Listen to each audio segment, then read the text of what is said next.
sio mtoto. Kila kitu kinajieleza. Mbona maswali? Alafu sikiliza. Ukikuta watu wakiwa wamekaa kwenye starehe zao, tafadhali hebu si unapiga makele kama hivyo. Kuwa mstaarabu binti yangu. Niwe mstaarabu? Hakati hapa ni nyumbani kwangu. Au hujui kama hii nyumba kajenga babangu? Hivi mimi niwe mstaarabu au nyinyi wawili ndio muwe wastaarabu? Hivi mimi niwe mstaarabu au nyinyi wawili ndio muwe wastaarabu? Mtizame huyu naye anachukua alichovaa kichwani. Wewe wenzio anafanya kazi, wewe upo hapa tu kulelewa. Mweusi kanya mapilau. Wewe. Nilishakukanya siku zote. Nikiwa na wageni wangu huwa sitaki kujiliwa.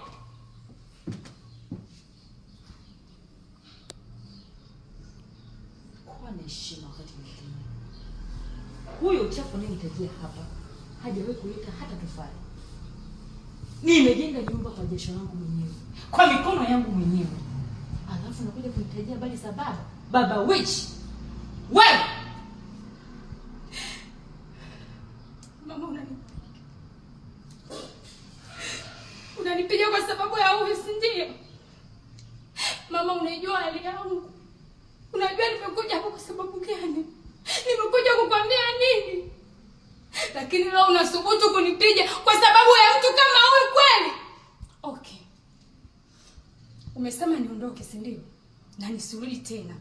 Basi sawa. Sitakanyaga tena hapa. Na wewe sio mama yangu. Suzi. Nialie. Pole. After shot in action. Na wewe sio mama yangu.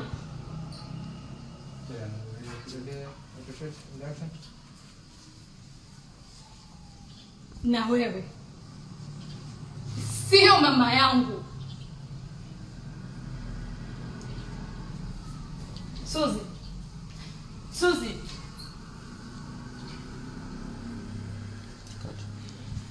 Kuna shule nyingine zinaonekana Suzi. Suzi pale kwa kusema umalaya tu hata hujawaambia. Ni sawa. Zinaonekana Suzi.